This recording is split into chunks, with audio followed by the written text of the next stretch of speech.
وعدے ہیں جو اللہ رب العزت سے کیے جاتے ہیں کہ اللہ تو نے یہ کہا میں نے مان لیا، اب اے اللہ تو مجھے آگ کے عذاب سے بچا لے۔ تو ہر انسان کو چاہیے کہ جب وہ صبح اٹھتا ہے، اور خصوصاً وہ ہمارے بھائی اور بہنیں جنہیں اللہ فجر سے پہلے اٹھ کی توفیق بخشتے ہیں، انہیں چاہیے کہ اٹھ کے رسول اللہ کی سنت کو پورا کرتے ہوئے ان آیات کی تلاوت کریں۔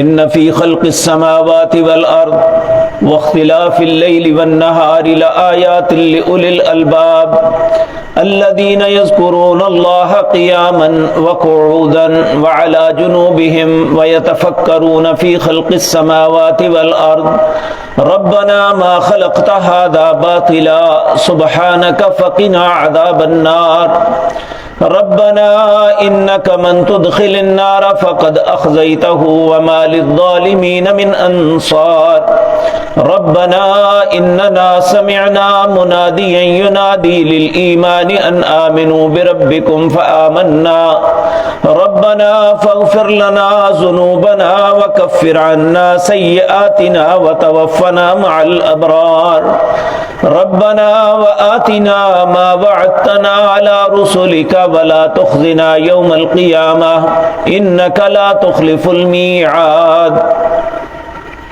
اب سوال یہ پیدا ہوتا ہے، ان میں کیا تجدید عہد ہے اور ان میں کیا غور و فکر ہے؟ اللہ رب العزت فرماتے ہیں ان فی خلق السماوات والارض، بے شک پیدا کرنا آسمانوں کا اور زمین کا، واختلاف اللیل والنہار، دن اور رات کا اختلاف، جب رات ہوتی ہے تو روشنی نہیں ہوتی، جب دن چڑھتا ہے تو رات نہیں ہوتی۔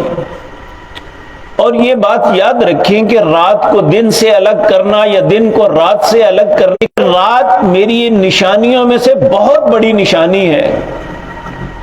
میں دن سے کھینچ کے، نسلخ کہتے ہیں جس طرح قصاب بکرے کی کھال کو کھینچ کے الگ کرتا ہے نا، اللہ فرماتے ہیں نسلخ منہ النہار، میں دن سے کھینچ کے رات کو الگ کرتا ہوں۔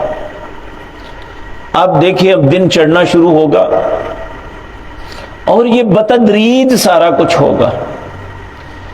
اور آپ کبھی سعودی عرب سے آئیں تو صبح 2 بجے جو فلائٹ وہاں سے چلتی ہے، جب اس پہ بیٹھ کے آپ مشرق کی جانب سفر کرتے ہیں نا، تھوڑی دیر بعد کیفیت یہ ہوتی ہے کہ اگر آگے دیکھیں تو روشنی، پیچھے دیکھیں تو اندھیرا ہوتا ہے۔ یہ اسی طرح مشرق سے کھینچتے ہوئے ابھی وہاں تہجد کا وقت بھی نہیں ہوا، ہم فجر کی نماز بھی پڑھ چکے ہیں۔ یہ اس طرح مشرق سے مغرب کی طرف رات کو کھینچا جا رہا ہے۔ انتہائی مغرب میں ابھی رات شروع ہو رہی ہے اور یہاں رات ختم ہو گئی۔ یعنی یہ اللہ نے دن اور رات کا اختلاف ایسا بنایا ہوا ہے کہ پوری دنیا کے اندر یہ پھرتی ہے۔ اگر مشرق کے اندر دن ہے تو مغرب کے اندر رات ہے، مغرب کے اندر دن ہے تو مشرق کے اندر رات ہے۔ اللہ کہتے ہیں تو غور و فکر نہیں کرتے ہیں۔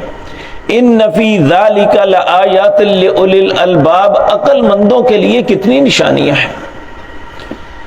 آپ دیکھیں کہ دنیا میں ریسرچرز ریسرچ کرتے ہیں، چاند کا فاصلہ کتنا ہے، سورج کتنی دور ہے، اس کی تمازت کتنی ہے، ستارے جو کھربوں کی تعداد میں ہیں ان کا ایک دوسرے سے تعلق کیا ہے، ان کی راہیں کون سی ہیں، کس طرح یہ آسمان پہ تیرتے اور چلتے ہیں اور ایک دوسرے سے بچتے ہوئے تیزی کے ساتھ گزر جاتے ہیں، یہ سارے نظام کو کون چلانے والا ہے؟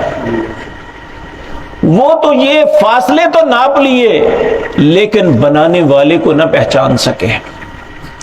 یہ اللہ اہل ایمان کو ہی عقل نصیب فرماتا ہے کہ وہ ان باتوں کی طرف نہیں دوڑتے بلکہ اس نظام کو چلانے والے کو پہچانتے ہیں۔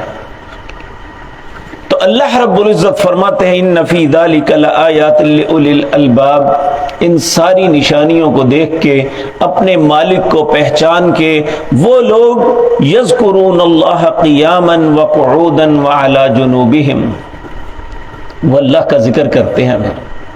جس مالک نے اتنی نعمتیں عطا کی ہیں اس کا شکر ادا کرتے ہیں۔ کس طریقے سے؟ اس کا ذکر کے ساتھ۔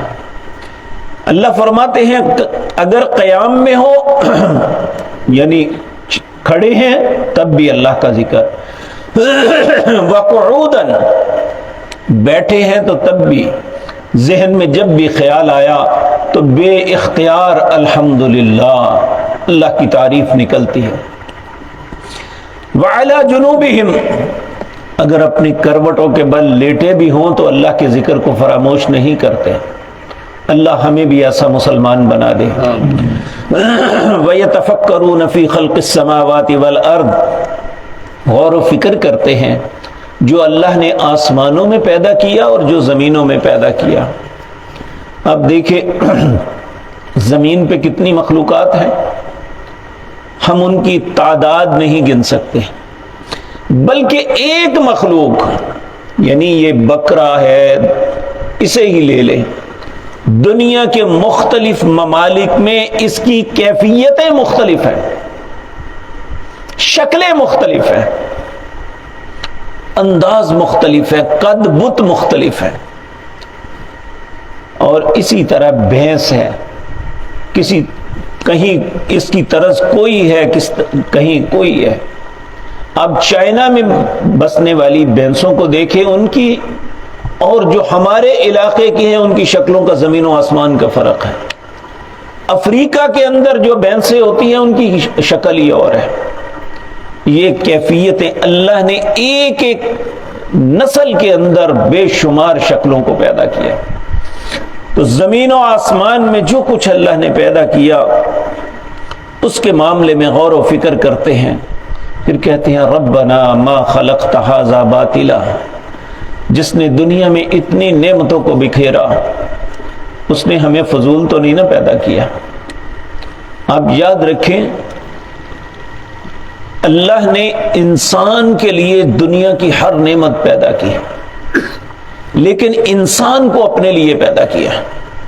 وما خلقت الجن والانس الا لیعبدون، میں نے جنوں اور انسانوں کو اپنی عبادت کے لیے بنایا ہے۔ تو جب ہر چیز اللہ نے ہمارے لیے نعمت بنا کے ہمارے سامنے رکھ دی، ہمیں عطا کر دی، تو پھر ہمیں بھی چاہیے اپنے رب کا شکر ادا کرنے کے لیے اس کا ذکر کریں۔ تو اللہ رب العزت فرماتے ہیں یہ سب کچھ ہونے کے باوجود پھر بھی کہتے ہیں سبحانک، اے اللہ صرف تیری ذات پاک ہے، ہم گناہگار ہیں، ہم خطا کار ہیں، ہم سے بے شمار غلطیاں ہوتی ہیں، اس لیے فقنا عذاب النار، گناہوں کی وجہ سے انسان جہنم میں جاتا ہے، اے اللہ ہمیں معاف کر کے ہمیں آگ کے عذاب سے بچا دے۔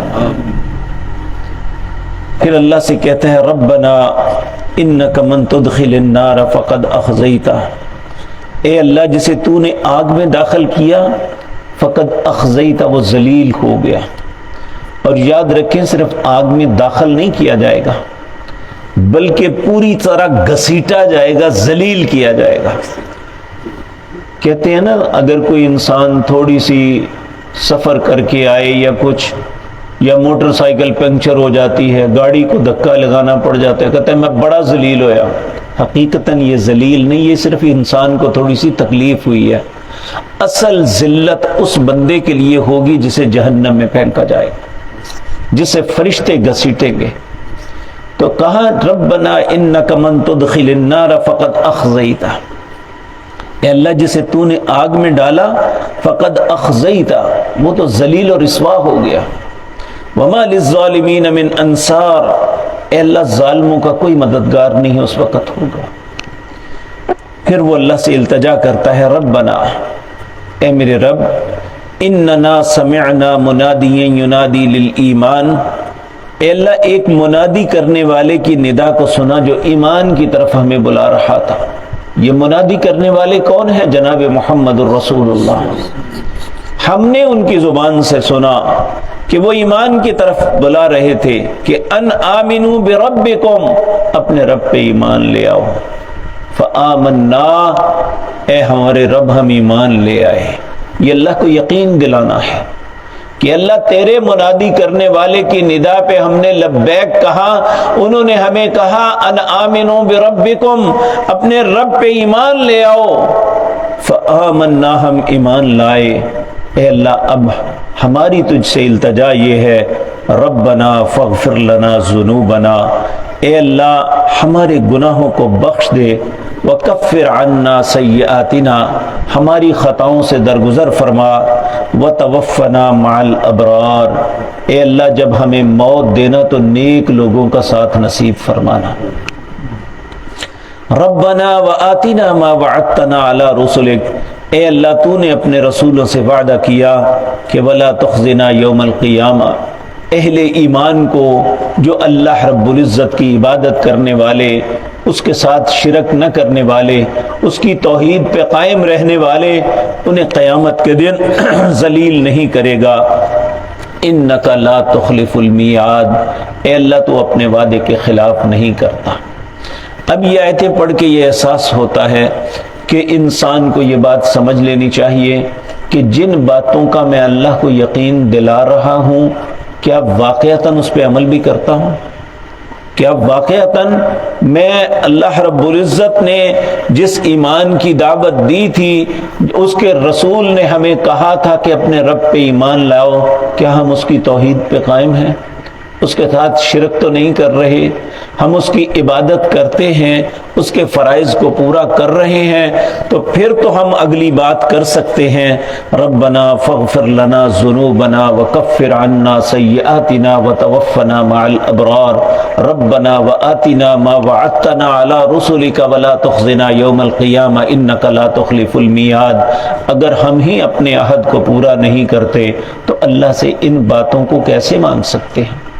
تو اللہ سے دعا ہے اللہ ان باتوں کو سمجھ کے اپنی زندگی میں اپلائی کرنے کی توفیق عطا فرمائے۔ اقول قولی ھذا واستغفر اللہ لی۔